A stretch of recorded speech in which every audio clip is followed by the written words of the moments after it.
My husband abandoned me in the pouring rain, 37 miles from home. He claimed I deserved a lesson. I said nothing, just watched him drive off. Seconds later, a black truck rolled up. My bodyguard stepped out, cool and composed. I smiled as I got in.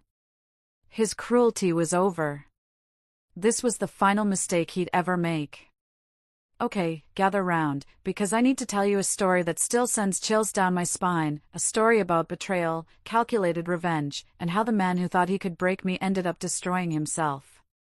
Can you even imagine being abandoned, 37 miles from home, in a gathering storm, by the person you swore vows to?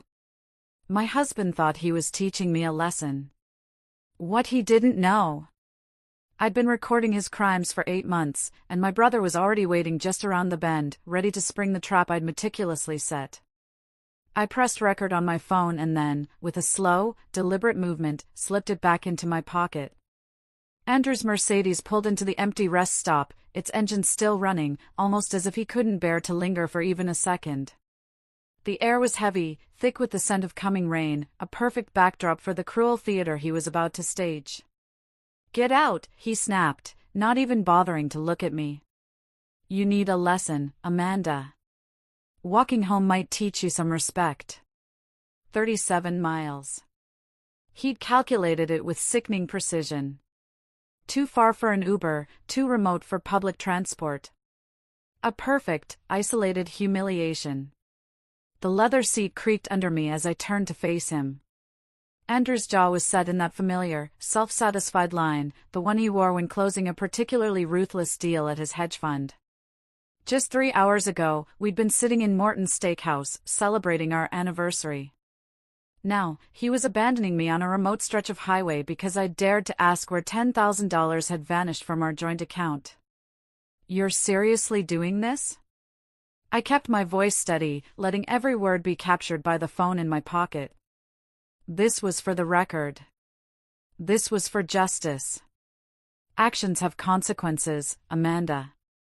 You went behind my back, called my accountant, embarrassed me with your paranoid questions. Maybe a long walk in the rain will remind you who manages the money in this family. A cold, hard knot formed in my stomach as I thought about the pearl earring, a single, elegant piece I'd found tucked under our bed just 2 days ago. Nain's earring. The $10,000 had probably bought her something pretty, something shiny. But I didn't mention it. Not yet. Everything had to happen in the right order, just as Marcus and I had rehearsed countless times. "It's going to storm," I said, gesturing to the darkening sky, hoping he'd see reason. Knowing he wouldn't. "Then you'd better start walking." His fingers drummed impatiently against the steering wheel. "Unless you want to apologize right now and admit you were wrong." 6 months ago, I would have apologized. 6 months ago, I still believed that our marriage, that he, could be saved. That was before I'd found the second set of books for his company, before the mysterious withdrawals started, before discovering he'd been slowly transferring our assets into accounts only he controlled. The moment I'd started asking questions, he'd turned vicious, and tonight was his twisted escalation. But it was also his biggest, most fatal mistake. "I'll walk," I said, and the words felt like steel in my mouth. I opened the door. Smart choice. Maybe by the time you get home, you'll remember your place. I stepped out onto the cracked asphalt. The rest stop had been abandoned for years, just a dark, decaying building with boarded windows, the parking lot slowly being reclaimed by weeds. Andrew had chosen it specifically for its isolation. He'd mentioned it last week, casually, as we drove past. "Imagine being stranded here," he'd said, "miles from anywhere." That's when I knew what he was planning. The Mercedes engine revved. Through the passenger window, I could see him checking his phone, probably texting Nain that the deed was done. Then he pulled away, tires squealing slightly on the worn pavement, leaving me utterly alone in the gathering darkness. I counted to 60, watching his taillights shrink and disappear around the bend. Then, with a calm I didn't entirely feel but had practiced endlessly, I walked toward the abandoned gas station, where Marcus's black Ford was hidden. My brother stepped out, holding an umbrella and a thermos of coffee. His face was grim, but his eyes held a steady resolve that mirrored my own. "Did you get everything?" he asked, his voice low. "Every word." I pulled out my phone, stopping the recording. He actually said, "You need to remember your place." Marcus shook his head, a muscle twitching in his jaw. 3 years of watching him control you was bad enough. But this? He gestured around the desolate rest stop. "This is criminal abandonment. Rebecca's going to have a field day with this recording." I accepted the coffee gratefully, feeling the warmth spread through my hands. The rain was starting now, fat drops splattering on the cracked concrete. By morning, Andrew would think I'd spent the night walking through a storm, broken and humiliated. He'd expect to find me huddled on our doorstep, ready to beg forgiveness. He was about to be so wrong. "Valentina's ready?" I asked. "She's been monitoring the accounts all evening. The moment he transferred that $10,000 this afternoon, she documented everything. The forensic audit goes back 2 years. He's been bleeding money into offshore accounts, probably planning to divorce you once he'd hidden enough." He paused, his gaze hardening. "And Rebecca's filing the emergency papers at 9 tomorrow morning." We climbed into Marcus's truck just as the sky opened up, rain hammering against the windshield. I thought about Andrew driving home, smug and satisfied with his cruel lesson, maybe pouring himself a scotch to celebrate putting his wife in her place. He had no idea that 8 months ago, when he'd first started hiding money, I'd hired my own team. Marcus had installed cameras throughout our house under the guise of security upgrades. Valentina, a forensic accountant who specialized in financial abuse cases, had been tracking every penny. Rebecca, one of the city's most ruthless divorce attorneys, had been building a case file that now filled 3 boxes. "The house recordings uploaded successfully," Marcus said, checking his phone. "We've got him on camera last Tuesday, bringing Nain there while you were at your mother's. They used your bed." Something cold, hard, and utterly resolved settled in my chest. It wasn't heartbreak, that had passed months ago. This was pure, crystalline resolve. "He's been planning this for a while," I said. "The escalation, the financial control, the isolation from friends, classic abuse patterns. Rebecca says judges don't look kindly on husbands who abandon their wives as punishment." Marcus drove carefully through the storm, taking back roads to avoid any possibility of Andrew seeing us. We'd planned this route weeks ago, even doing practice runs. Every detail mattered. The hotel room was booked under my maiden name, paid for with cash Marcus had withdrawn gradually over 2 months. The clothes I'd need were already there, along with copies of all the documentation. "You know he'll come looking for you when you don't show up tonight," Marcus said. "Let him. The hotel security cameras will show me checking in alone, soaking wet, traumatized. The front desk clerk will testify that I could barely speak through the tears. Rebecca had coached me on exactly what to say and how to act." The rain grew heavier as we drove toward the city. Andrew would be home by now, probably on his second drink, maybe calling Nain to brag about teaching me a lesson. Tomorrow morning, he'd wake up expecting to find me broken, begging for mercy. Instead, he'd find his assets frozen, his office locked, and federal investigators waiting. Waiting to discuss the discrepancies Valentina had uncovered in his hedge fund's books. "Are you ready for this?" Marcus asked as the hotel came into view. I thought about the woman I'd been 3 years ago, independent and successful, before Andrew had systematically dismantled my life. I thought about the recording on my phone, his cold voice telling me to get out and walk 37 miles in a storm. I thought about Nain's earring, the empty bank accounts, and the prenup he'd hidden in his office that would have left me with absolutely nothing. "I've been ready for 8 months," I said. He just gave me the final piece of evidence I needed. Marcus pulled up to the hotel's side entrance. I grabbed the small bag we'd prepared, just enough to look like I'd escaped with nothing, and stepped out into the pouring rain. It was time to play the part of the traumatized wife, abandoned and afraid. Tomorrow, Andrew would learn who really needed a lesson. The hotel lobby felt impossibly bright after the darkness outside. Water dripped from my hair onto the marble floor as I approached the front desk, my hands shaking just enough to be convincing. The night clerk, a young woman with kind eyes, immediately reached for a stack of towels. "Oh my goodness, are you all right?" She rushed around the counter, wrapping a towel around my shoulders. "My husband," I managed, letting my voice crack, forcing tears into my eyes. "He left me, at a rest stop. In the storm. I had to walk for miles before someone helped me." Her face shifted from concern to genuine horror. Perfect. Every word would be documented in the hotel's incident report, just as Rebecca had instructed. The clerk guided me to a chair and brought me hot tea while processing my check-in. I gave her my maiden name, Amanda Harrison, and paid with the emergency credit card I'd opened 6 months ago, the one Andrew knew nothing about. Room 412 was small but clean, overlooking the city lights blurred by rain. I locked the door, put the chain on, and finally allowed myself to breathe. Then I pulled out my second phone, the one Marcus had given me, and played back the recording from the car. Andrew's voice filled the room, cold and measured. "You think you're so clever, don't you?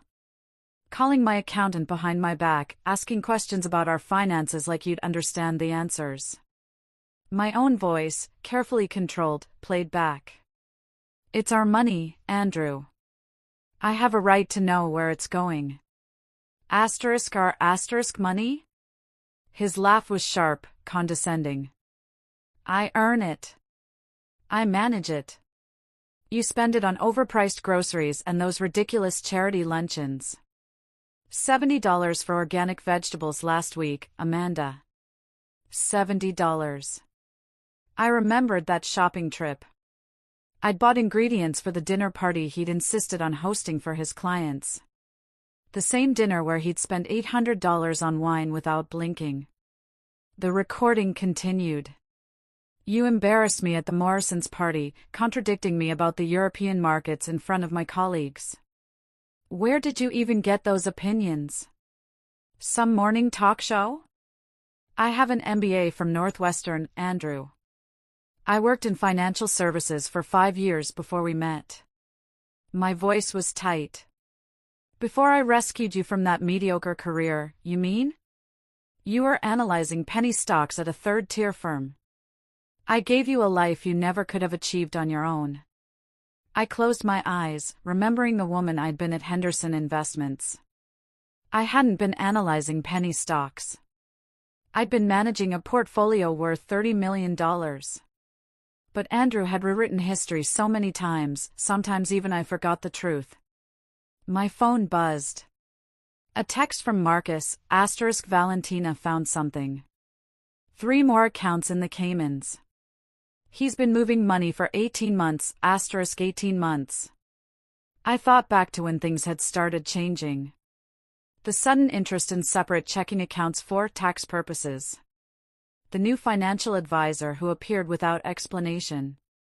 The documents he'd asked me to sign without reading, because it's just routine stuff. "Trust me." Another text. This one from Rebecca. "Judge Coleman agreed to emergency hearing tomorrow at 2 p.m. Bring the recording." Judge Patricia Coleman had a reputation for seeing through men like Andrew. She presided over 3 high-profile financial abuse cases in the past year, all resulting in favorable outcomes for the wives. Rebecca had specifically waited for her rotation. I changed into the dry clothes from the emergency bag I'd hidden here yesterday, then sat at the small desk and began writing. Not the statement Rebecca would help me polish for court, but notes for myself, reminders of who I really was beneath the person Andrew had tried to create. I wrote about the promotion I'd turned down because Andrew said the travel would strain our marriage. The investment opportunity I'd identified that would have tripled my personal savings, if I'd still had personal savings.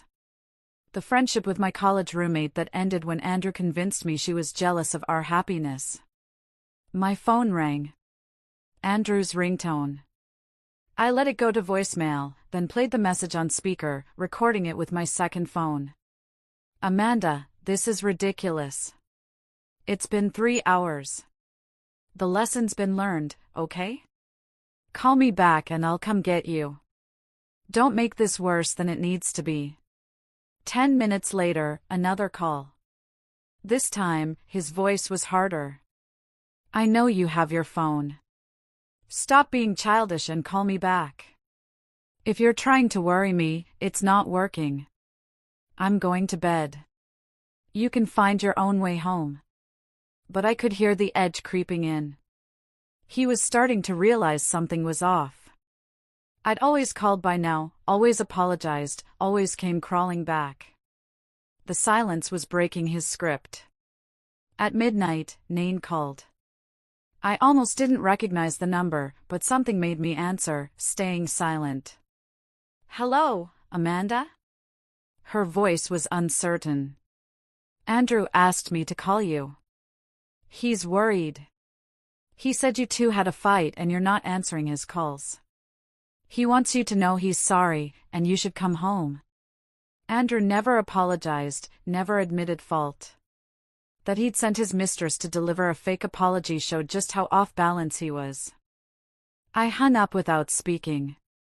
By 1 a.m, the calls were coming every 15 minutes. Andrew, his mother Margaret, even his business partner, James. I documented every single one, their numbers, their times, their increasingly frantic messages. The abandoned wife was supposed to be desperate for rescue, not maintaining radio silence. I ordered room service, charging it to the card. Soup and salad, and a glass of wine. Let the receipt show I was composed enough to eat. Let it document that I wasn't falling apart the way Andrew expected. At 2:30, a text came through that made me smile. Not from Andrew, but from our neighbor, Mrs. Chin. Saw Andrew in his driveway with a flashlight looking under your car. Then he drove off fast. Is everything okay? He was looking for my car, not knowing Marcus had moved it to a long-term parking garage across town 2 days ago. Another piece of evidence that I'd been planning to leave, that his abandonment had simply accelerated my timeline. I pulled the curtains aside and watched the storm rage over the city.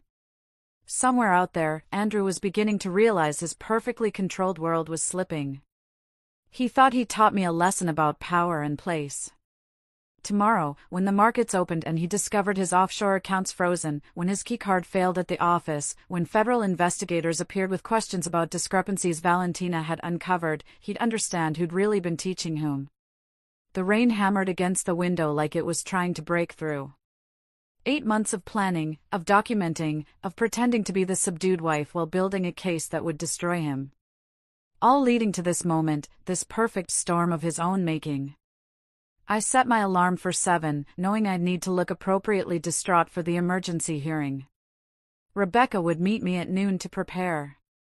But for now, for these few hours, I sat in the darkness and felt something I hadn't experienced in 3 years. Freedom. The morning sun cut through the hotel curtains at 7 sharp. But I'd been awake since 5, sitting at the small desk with my laptop open to our joint checking account. The balance showed exactly what I expected. Andrew had already moved another $20,000 out at 6:47 a.m. He was panicking, trying to hide assets before I could get to them. Too late. Valentina had already documented everything. By noon, my hotel suite had transformed into a command center. Valentina arrived first, wheeling in 2 suitcases full of printed documents, her usually perfect makeup slightly smudged from working through the night. She spread everything across the dining table methodically: bank statements, wire transfer records, falsified tax documents, each stack labeled with color-coded tabs. The Cayman accounts are frozen as of 9 this morning, she said, pulling up a spreadsheet on her laptop. Andrew tried to access them at dawn. 3 failed attempts. He's probably destroying his office right now. Rebecca walked in next, her phone pressed to her ear, speaking in rapid legal terms I only half understood. She ended the call and turned to me with an expression of grim satisfaction. Judge Coleman moved our hearing to 1 o'clock. She wants to address this immediately. Also, Andrew hired Richard Blackwood. The shark? Marcus asked, entering with a box of surveillance equipment. The same one who got that pharmaceutical executive off last year. Blackwood doesn't come cheap. Andrew must have liquidated something significant to afford him. I felt a flutter of concern, but Rebecca placed a steady hand on my shoulder. Blackwood's good, but he can't argue with video evidence and financial records. Plus, he's walking into this cold. We've had 8 months to prepare. Marcus connected his laptop to the television and pulled up the surveillance footage from our home. I've compiled the highlights, if you can call them that. Fair warning, Amanda, this isn't easy to watch. The first clip showed Andrew in his study at 2 a.m. 3 weeks ago. I'd been asleep upstairs, knocked out by the sleeping pills he'd started suggesting I take for my anxiety. On screen, Andrew carefully photographed documents from our safe, then placed them back exactly as they were. The documents were our joint investment portfolios, my mother's power of attorney forms, and the deed to the lake house my grandmother had left me. He's been building a duplicate file, Valentina explained, creating forgeries with subtle changes. If you hadn't caught this, he could have slowly replaced the originals. The next clip was worse. Andrew and Nain in our living room 2 months ago, when he told me he was at a client dinner. She was wearing my robe, the silk one from our honeymoon in Paris. They were laughing about something on his phone. Turn the volume up, I said, though my stomach turned. Andrew's voice filled the room. She actually believed me when I said the conference was mandatory. I've trained her well. A few more months, and I'll have everything transferred. Then we can stop this charade. Nain's giggle was like nails on glass. The prenup really says she gets nothing? She asked. Andrew scoffed. The prenup's irrelevant. She'll never fight it. Amanda doesn't have the spine. By the time she realizes what's happening, we'll be in Costa Rica, and she'll be too broken to do anything about it. Marcus paused the video. The room was silent except for the hum of the air conditioning. I stood up, walked to the window, and stared at the city below. Somewhere out there, Andrew was probably in his office, trying to figure out why his computer access was revoked, why his assistant couldn't reach the bank, why everything was falling apart. There's more, Marcus said quietly. Do you want to see it? I nodded. The next clip showed Andrew on the phone in our garage, pacing between our cars. The timestamp showed last Tuesday when I'd been at my book club. Jennifer's been perfect, he was saying. She has no idea I'm recording our conversations.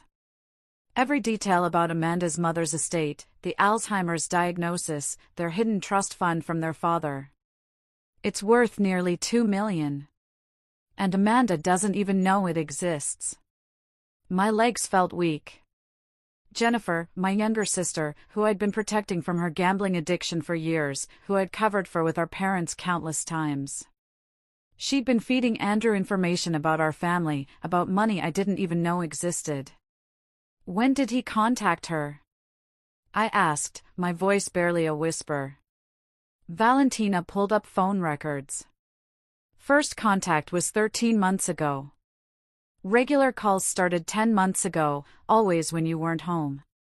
He's been paying her debts in exchange for information. Rebecca checked her watch. We need to leave for court in 30 minutes. Amanda, are you ready for this? Seeing him today? I turned from the window. Show me the rest first. I need to know everything. Marcus clicked to another folder. These are from his office computer. I had a contact pull them before Andrew's access was cut this morning.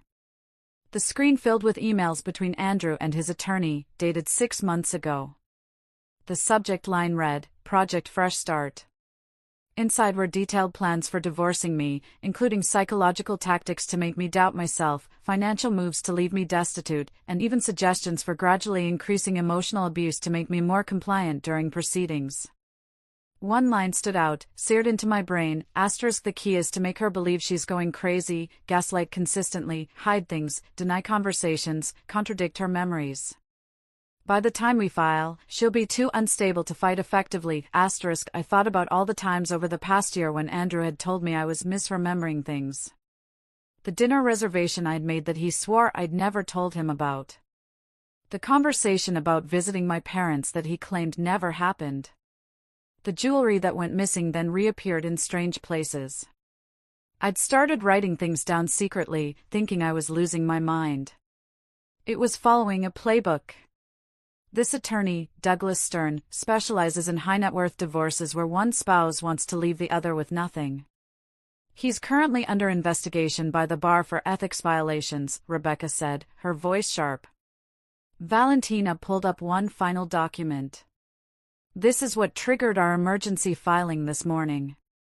Andrew transferred $3.2 million from his hedge fund's client accounts into a personal account in Panama yesterday afternoon. Right before he abandoned you. He must have thought he'd have more time before anyone noticed. He was running, I said, understanding flooding through me. The abandonment wasn't just about control or cruelty. He'd known something was closing in. The SEC received an anonymous tip yesterday morning, Rebecca said with a slight smile, about irregularities in his fund's reporting. I looked at her. You. Valentina. Actually, once she documented the embezzlement, we had an obligation to report it. The weight of Andrew's crimes was staggering. This wasn't just about our marriage or his affair. He was a criminal who'd been using me as cover while he pillaged client accounts and prepared his escape. The man I'd shared a bed with for 3 years was capable of destroying not just me, but dozens of innocent investors who trusted him with their retirement savings.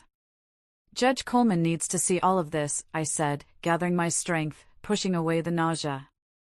Every document, every recording, every piece of evidence. Rebecca smiled, the kind of smile that reminded me why she'd never lost a financial abuse case. She'll see it all. And then Andrew Mitchell is going to learn what it feels like to lose everything. The courthouse corridors were marble and mahogany, designed to intimidate. I walked through them in my sharpest suit, the navy one Andrew had never seen because I bought it last month specifically for this moment. Professional, dignified, resilient. Rebecca walked beside me, briefcase in hand, while Marcus flanked my other side. We entered courtroom 4B at exactly 12:05 p.m. Andrew was already there, seated beside Richard Blackwood, whose $1,000 haircut couldn't hide the stress lines around his eyes. Andrew looked smaller somehow, his usual commanding presence diminished by wrinkled clothes and shadows under his eyes. He'd clearly slept in his office. When he saw me, his expression shifted from exhaustion to pure, venomous rage. All rise, the bailiff announced. Judge Patricia Coleman entered, her black robes adding gravity to an already tense atmosphere. She took her seat and immediately began reviewing the documents before her, reading glasses perched on her nose. We're here for an emergency petition filed by Amanda Mitchell regarding marital assets and spousal abandonment, she began, her voice carrying the authority of someone who'd seen every type of marital disaster. Mr. Blackwood, I see you've just been retained this morning. Yes, Your Honor. We request a continuance to properly review, denied. Your client allegedly abandoned his wife in dangerous conditions last night. Time is of the essence. She turned to Rebecca. Counselor, present your evidence. Rebecca stood, smooth as silk. Your Honor, at approximately 8:47 p.m. yesterday, Andrew Mitchell deliberately abandoned his wife at a rest stop 37 miles from their home during a severe storm. We have an audio recording of the incident. She played the recording through the courtroom speakers. Andrew's voice filled the space, cold and clear, *, you need a lesson, Amanda. Walking home might teach you some respect, *, I watched Andrew's face go white. Blackwood leaned over, whispering furiously. Andrew shook his head, gesturing wildly with his hands. Furthermore, Rebecca continued, Mr. Mitchell has been systematically hiding marital assets for 18 months. We have documentation of offshore accounts totaling $8 million and evidence of embezzlement from his hedge fund totaling $3.2 million. Objection. Blackwood stood. These are unsubstantiated allegations. Then let's substantiate them, Rebecca said calmly, producing a stack of bank documents. Exhibit A through F, Your Honor. Wire transfers to accounts in the Cayman Islands, all initiated by Mr. Mitchell without his wife's knowledge or consent. Judge Coleman reviewed the documents, her expression growing darker with each page. Mr. Mitchell, did you abandon your wife last night? Andrew stood, straightening his tie. Your Honor, there was a misunderstanding. My wife and I had an argument. It's a yes or no question, Mr. Mitchell. I left her at a rest stop, but during a storm, 37 miles from home. She had her phone. She could have called someone. The judge's eyebrows rose. How considerate of you. She turned back to Rebecca. Continue. Rebecca pulled up financial records on the courtroom screen. Mr. Mitchell has also been conducting an extramarital affair with his assistant, Nain Rodriguez, using marital funds to purchase gifts and fun trips. This includes a pearl necklace valued at $12,000, reported as stolen to insurance, but actually given to Ms. Rodriguez. My phone buzzed. A text from Marcus, he's here. The courtroom doors opened, and Tom Chin from the SEC walked in, followed by 2 federal agents. Andrew's head whipped around, and for the first time, I saw real fear in his eyes. Your Honor, Tom Chin addressed the judge. I apologize for the interruption. We have a warrant for Andrew Mitchell's arrest on charges of wire fraud and embezzlement. Blackwood jumped up. Your Honor, this is highly irregular. So is stealing $3.2 million from client accounts, Judge Coleman responded dryly. She looked at the federal agents. Gentlemen, please wait until we conclude this hearing. Mr. Mitchell isn't going anywhere. Andrew sank into his chair. His phone, sitting on the defendant's table, lit up with call after call. I could see the names flashing, his mother, his business partner James, and repeatedly, Nain. Given the evidence presented, Judge Coleman continued, I'm granting the emergency injunction. All marital assets are frozen pending investigation. Mrs. Mitchell is awarded exclusive use of the marital home and temporary support of $10,000 per month. Mr. Mitchell, you are ordered to stay 500 feet away from your wife. $10,000 a month? Andrew exploded, standing despite Blackwood's attempt to pull him down. That's insane. She doesn't need, Mr. Mitchell. You abandoned your wife in a storm after hiding millions in assets. I'm being generous, not holding you in contempt right now. Sit down. As Andrew collapsed back into his chair, my phone rang. Jennifer's name appeared on the screen. I declined the call, but she immediately called again and again. Rebecca leaned over. You should document those. I nodded, screenshotting the call log. 17 calls from Jennifer in the past hour. 43 from Andrew since last night. 22 from his mother, Margaret. Even a few from numbers I didn't recognize, probably Andrew's colleagues or clients who'd heard about the federal investigation. Tom Chin approached our table while the judge finalized her orders. Mrs. Mitchell, we'll need your cooperation with our investigation. Your attorney mentioned you have additional evidence. I nodded. 8 months of documentation. Financial records. Recordings. Emails. Good. Your husband's looking at 15 to 20 years if convicted on all charges. Andrew must have heard him, because he suddenly stood again, pointing at me, his composure completely shattered. You did this. You set me up. This whole thing was a trap. Judge Coleman's gavel came down hard. Mr. Mitchell, control yourself, or I'll add contempt charges. She's been planning this. Andrew continued, ignoring her. The recording. The documentation. She knew I was going to leave her there. So, you admit to abandoning her? The judge asked. Blackwood physically pulled Andrew back down, but the damage was done. Andrew had just confessed in open court, in front of federal agents, to deliberately abandoning me. As we prepared to leave, Nain burst through the courtroom doors. Her designer dress was wrinkled, her carefully styled hair disheveled. She looked around wildly until her eyes landed on Andrew. You said you were divorced, she screamed across the courtroom. You said the papers were already filed. You said she was crazy and making things up. The judge sighed. Ma'am, please remove yourself from my courtroom. But Nain wasn't done. She pulled out her phone, waving it in the air. I have texts. Recordings. He promised me we were getting married. He said the money was his. Tom Chin's eyes lit up. He approached Nain carefully. Ma'am, we'd very much like to speak with you. Andrew's destruction was complete. His mistress was turning state's evidence. His assets were frozen.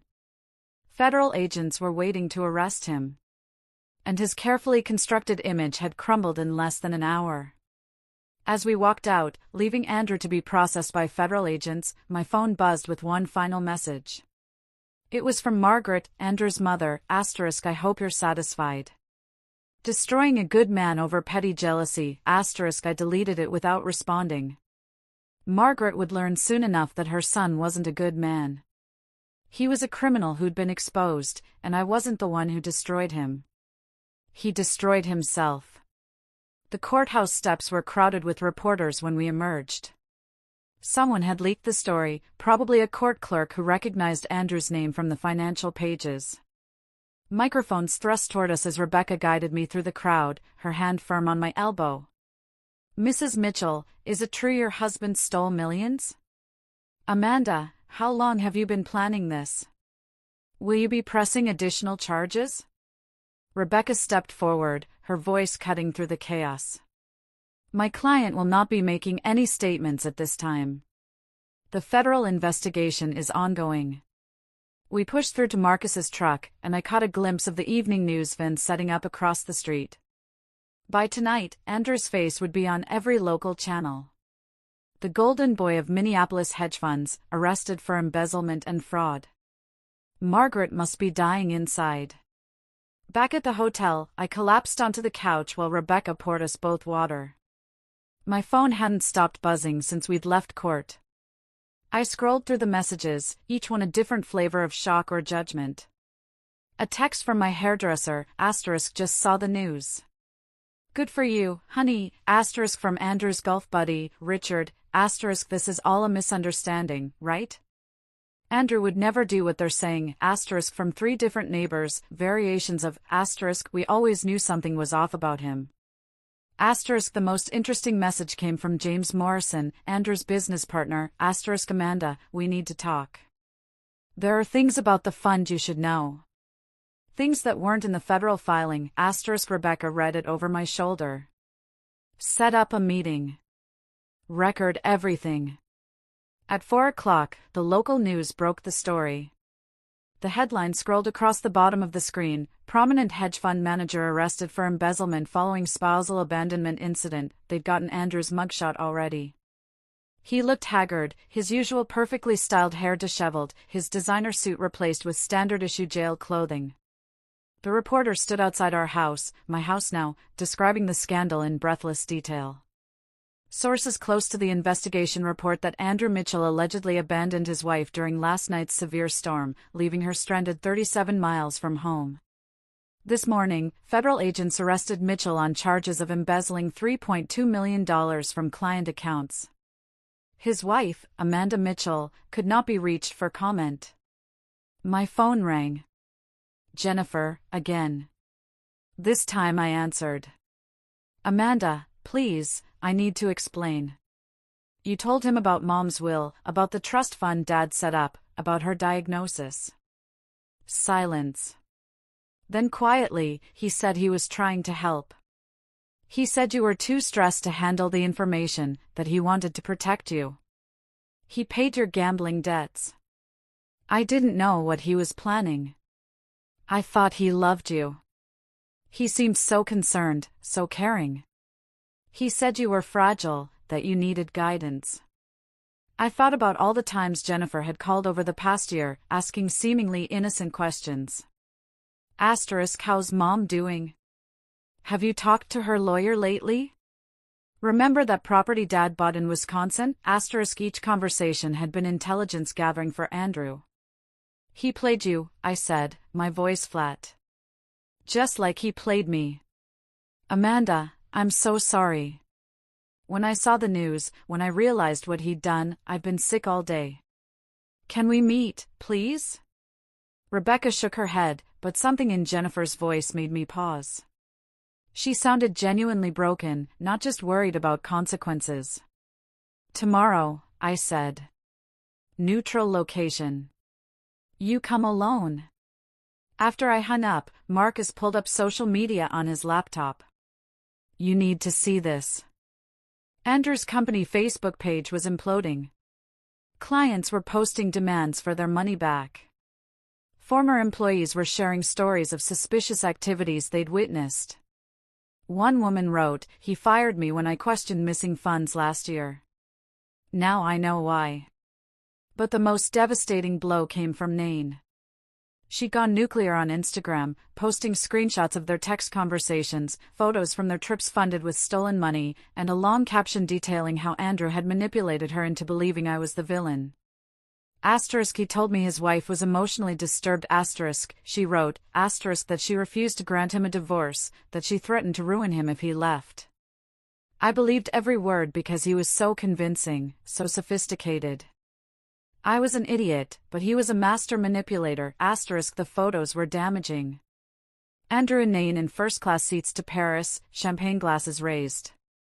Andrew and Nain at the exact resort in Mexico where we'd celebrated our 5th anniversary.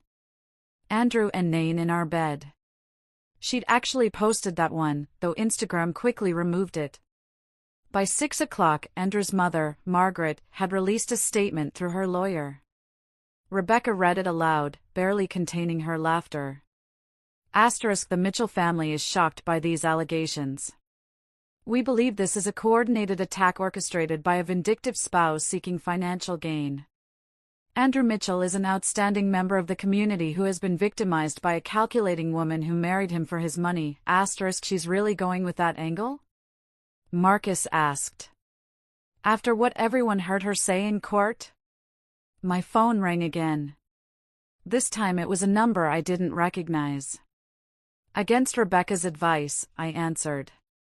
Mrs. Mitchell, this is Patricia Hang from the Wall Street Journal. We're running a story about systematic fraud in boutique hedge funds. Your husband's case is part of a larger pattern we've been investigating. Would you be willing to share your experience? Rebecca took the phone. This is Amanda Mitchell's attorney.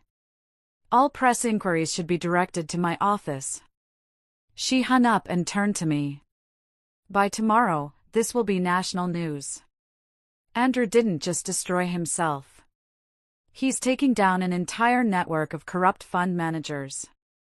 The FBI is expanding their investigation. I walked to the window, looking out at the city lights. Somewhere in Federal Holding, Andrew was probably meeting with Blackwood, trying to figure out how to spin this. But there was no spinning video evidence, recorded confessions, and millions in stolen money. My phone lit up with one more message. This one from David Brennan, Andrew's biggest client, Mrs. Mitchell, I want you to know that several of us victims are pursuing civil suits against your husband. However, we want to be clear. You are not our target. We know you are a victim, too. In fact, we'd like you to testify about what you observed. The irony was perfect. Andrew had spent years telling me I was too stupid to understand finance, too naive to grasp business. Now, his former clients wanted my testimony to help bury him. As the sun set over Minneapolis, painting the sky the color of justice, I realized that Andrew's public downfall was just beginning. Tomorrow there would be more headlines, more revelations, more people coming forward with stories about the man they trusted with their money. But tonight, for the first time in 3 years, I sat in peaceful silence. No longer afraid of his footsteps, his moods, his cruel words designed to keep me small. The man who'd abandoned me in the rain had created his own storm, and now he was drowning in it. The next morning brought a knock at my hotel door that I wasn't expecting. Through the peephole, I saw Jennifer standing in the hallway, her usually perfect appearance completely undone. Her hands shook as she clutched a manila envelope to her chest, and her eyes were red-rimmed from crying. I opened the door, but didn't invite her in. I thought we agreed to meet at a neutral location. I couldn't wait. Amanda, please. There are things you need to know right now. Before the FBI talks to me this afternoon. Marcus appeared in the doorway of the adjoining room, alert and protective. I nodded to him that it was okay, then let Jennifer inside. She sat on the edge of the couch, placing the envelope on the coffee table with trembling fingers. Andrew first contacted me 13 months ago, she began, her voice barely above a whisper. He knew about the gambling. I don't know how he found out, but he knew I owed $47,000 to some very unforgiving people. He offered to pay it all, no questions asked, if I just answered some questions about our family finances.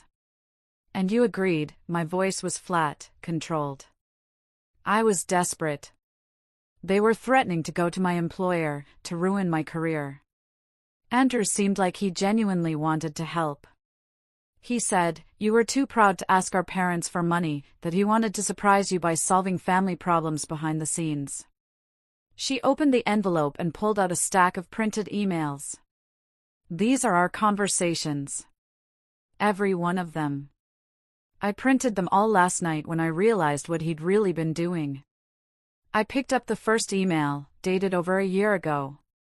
Andrew's tone was warm, concerned, brotherly even. He wrote about wanting to be a better husband, wanting to understand my family dynamic so he could support me better. The manipulation was masterful. He was particularly interested in Mom, Jennifer continued. He wanted to know about her health, her mental state, her finances. I thought he was planning something nice for her, maybe paying for better care. You told him about the Alzheimer's. Jennifer nodded, tears streaming down her face. She made me promise not to tell you. She didn't want you to worry. Said you had enough stress with Andrew being so demanding. But he was so persistent, so caring. He said he'd noticed signs and wanted to help. I kept reading. The emails showed Andrew's questions growing more specific over time. Asterisk, what properties did our parents own? Were there any trusts? Who is the executor of their wills? Asterisk, Jennifer had answered everything, believing she was helping her brother-in-law better care for our family. Last month, he asked me to get Mom to sign some papers, Jennifer said, her voice catching. He said they were for insurance purposes, that it would protect her assets if her condition worsened. I actually took them to her, Amanda. Thank God her lawyer was there that day and recognized them as property transfer documents. That's when I started to realize something was wrong. My phone buzzed. David Brennan was calling. I put him on speaker so Marcus could hear. Mrs. Mitchell, I'm sorry to bother you, but this is urgent. I've been going through our client files all night. Andrew wasn't just stealing from the general fund. He specifically targeted our elderly clients, particularly widows. What do you mean, targeted? Mrs. Eleanor Hartley, for instance. Her husband died 2 years ago, left her everything with specific instructions that Andrew personally manage her portfolio. Within 6 months, Andrew had convinced her to sign power of attorney documents. She thought she was giving him authority to make trades. He used it to drain her accounts. I felt sick. Eleanor Hartley was 78 years old. I'd met her at several company events. A sweet woman who always talked about her grandchildren. How much did he take from her? $800,000. But here's the worst part. He convinced her she was developing memory problems, that she was forgetting conversations about withdrawals she'd authorized. He gaslit an elderly woman into believing she had dementia. Marcus was already taking notes, documenting everything for Rebecca. This changed the entire scope of the case. Andrew wasn't just a white-collar criminal. He was a predator who specifically hunted vulnerable people. I have recordings, David continued. I started secretly recording our partnership meetings 2 years ago when I noticed discrepancies. I was building a case to take to the authorities, but I was scared. Andrew had connections everywhere. But now that he's already in custody, I want to provide everything I have. After David hung up, Jennifer pulled out one more document from her envelope. There's something else about Dad's estate. Our father had died 5 years ago, leaving what we thought was a modest inheritance split between Jennifer and me. But the paper she handed me showed something different, a trust account in my name alone, established the year before he died. He knew about my gambling even then, Jennifer said quietly. He loved me, but he didn't trust me with money. So, he set this up for you, with Mom as the trustee. It's worth about $2 million. Andrew found out about it through me, and he's been trying to access it for months. I stared at the document. $2 million. My father had hidden it to protect it from both Jennifer's addiction and, unknowingly, from my husband's greed. The account was held at a small private bank in Wisconsin, one Andrew wouldn't have known about without Jennifer's information. We need to go see Mom, Jennifer said. Today. She's been holding on to something for you, something she wouldn't even tell me about. She said she was waiting for the right moment. An hour later, we sat in my mother's room at the memory care facility. She was having one of her increasingly rare clear days. Her eyes bright and focused as she held my hand. I knew what he was the first time I met him, she said, her voice stronger than it had been in months. The way he looked at our house, evaluating everything like he was cataloging assets. The way he steered conversations toward money. Your father saw it, too. She reached into her bedside drawer and pulled out a small key. Safety deposit box. First National Bank on Hennepin. Your father put things there the week before he died. Documents. Evidence. Evidence of what, Mom? Andrew tried to forge your signature last year. Loan documents. Property transfers. The bank manager was your father's friend. He called me, sent me copies of everything. It's all in the box. I took the key, feeling its weight. My father had been protecting me even from beyond the grave. And my mother had been standing guard over that protection, despite her declining memory. There's more, Mom said, her grip tightening on my hand. The FBI came here yesterday. Not about Andrew's arrest, about something bigger. They said his name came up in an investigation that's been running for 3 years. A network of fund managers who've been systematically defrauding elderly clients across 5 states.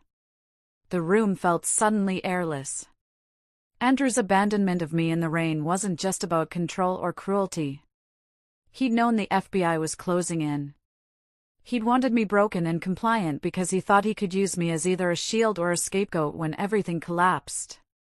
He never expected you to fight back, my mother said, a small smile crossing her face.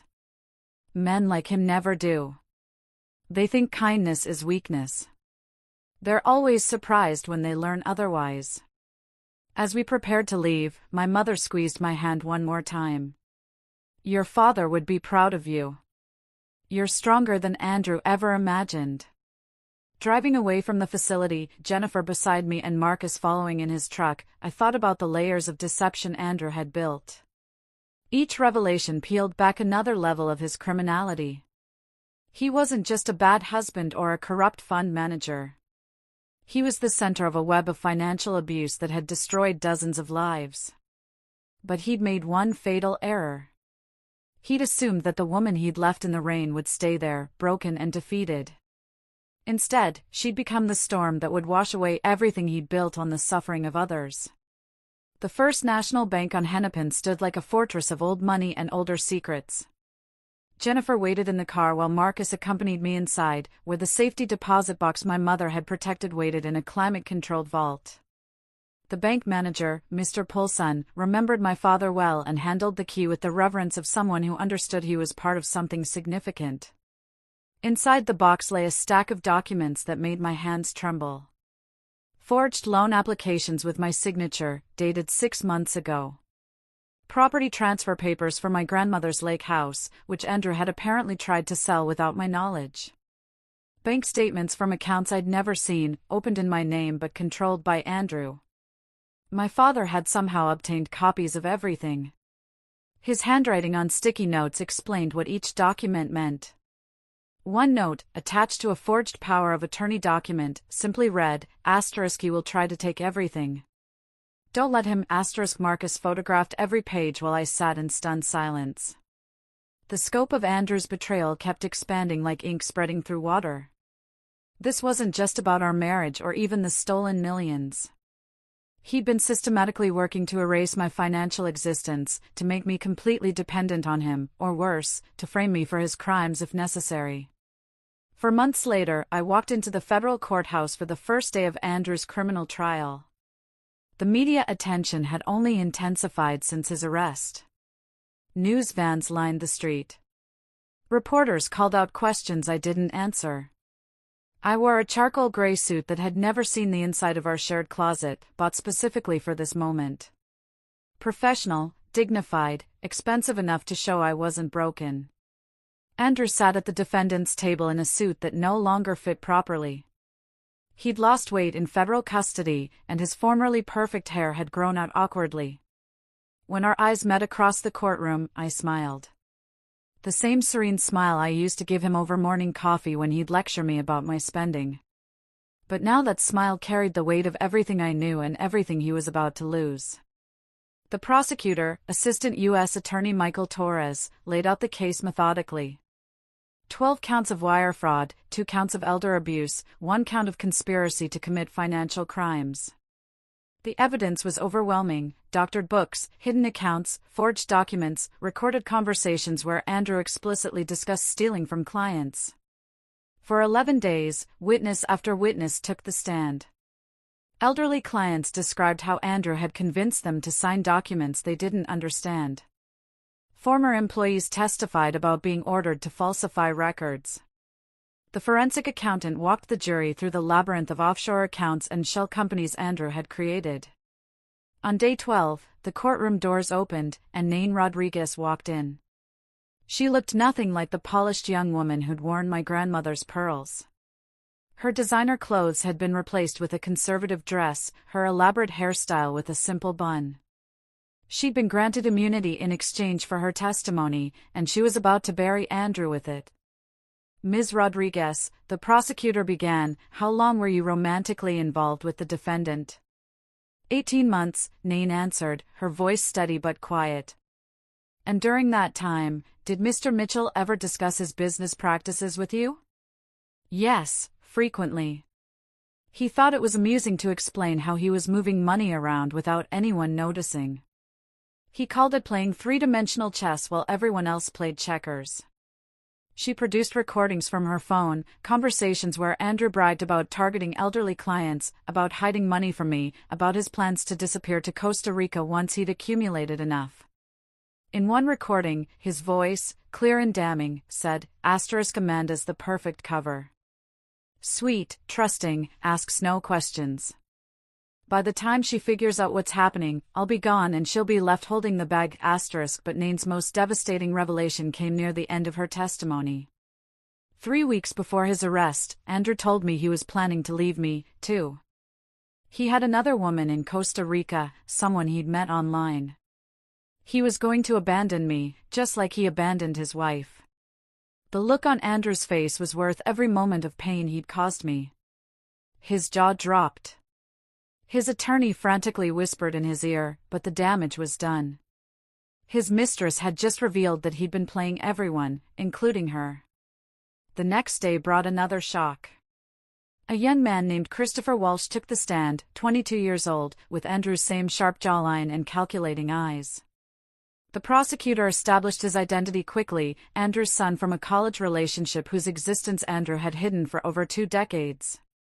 "My mother has been receiving payments from Andrew Mitchell for 22 years, Christopher testified. $1,500 a month to keep quiet about my existence. She has records showing the money came from his client accounts." I watched Andrew shrink in his chair. As Christopher continued, he told my mother that if she ever contacted his family or went public, he'd destroy her reputation and ensure she never worked in finance again. She has that threat in writing. The prosecutor introduced 22 years of bank records, showing regular payments from the same accounts Andrew had been pillaging. He'd been stealing from elderly clients, not just for luxury and escape, but to hide the evidence of his past. Andrew's defense attorney tried to object, arguing this was prejudicial and irrelevant to the financial crimes. But Judge Coleman overruled him. It establishes a pattern of deception and financial malfeasance spanning the defendant's entire adult life. On the final day of testimony, Andrew made the catastrophic decision to take the stand himself. Against his attorney's visible protests, he stood and walked to the witness box, still believing he could talk his way out of this. For 2 hours, he tried to spin a narrative where he was the victim. He claimed I'd known about the affairs and approved. He insisted the elderly clients had authorized every transaction. He portrayed himself as a brilliant financial mind who'd simply made some bookkeeping errors. Then the prosecutor began his cross-examination, and Andrew's composure cracked like ice under pressure. When confronted with the recordings, he claimed they were taken out of context. When shown the forged documents, he suggested I might have created them. When presented with evidence of the hush money to Christopher's mother, he actually said, "That was a personal matter unrelated to my business." The jury deliberated for less than 3 hours. As the foreman stood to read the verdict, I held Marcus's hand on one side and Rebecca's on the other. On count 1, wire fraud, we find the defendant guilty. On count 2, wire fraud, we find the defendant guilty. By the time they reached count 15, Andrew had put his head in his hands. Guilty on all charges. The man who'd left me in the rain 37 miles from home was about to learn what real abandonment felt like. 2 weeks later, we returned for sentencing. Judge Coleman, the same woman who'd overseen our emergency hearing months ago, looked down at Andrew with undisguised contempt. "Mr. Mitchell, you targeted the most vulnerable members of society. You betrayed the trust of clients, colleagues, and family. You showed no remorse, accepting no responsibility, even when confronted with overwhelming evidence of your crimes. This court sentences you to 96 months in federal prison without the possibility of early release. 8 years. Andrew would spend 8 years behind bars. As the bailiffs prepared to lead him away, he turned to me one last time. "This isn't over," he mouthed. I stood and spoke clearly, knowing the courtroom microphones would capture every word. "You're right. The civil suits start next month." The bailiffs led Andrew away in shackles, and I walked out of the courthouse into a September afternoon that felt like the first day of spring. The civil suits would indeed start next month, with 17 of Andrew's victims seeking restitution, but that was Rebecca's battlefield. Now, I had something more important to build. The whistleblower reward came through 6 weeks after Andrew's sentencing. $1.2 million for providing information that led to the recovery of stolen funds. Combined with the assets the court awarded me and the trust fund my father had protected, I suddenly had the resources to do something meaningful with the pain Andrew had caused.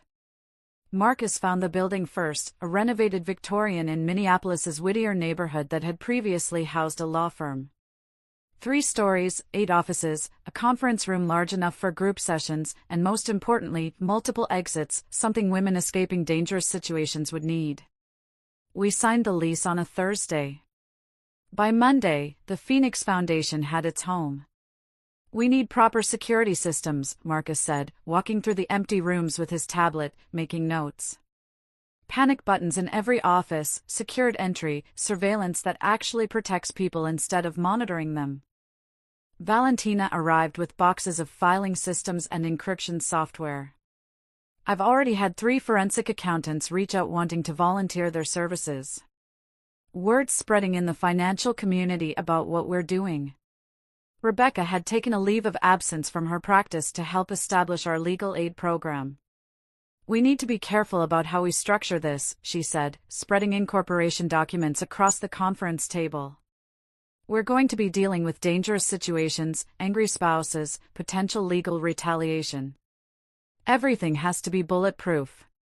Within a month, we had our first client, Maria, a teacher whose husband had hidden their savings and threatened to report her to immigration services if she tried to leave, even though she was a citizen. Valentina found the money. Rebecca filed the papers. Marcus arranged safe transportation. I sat with Maria while she cried, remembering my own tears in that hotel room the night Andrew abandoned me.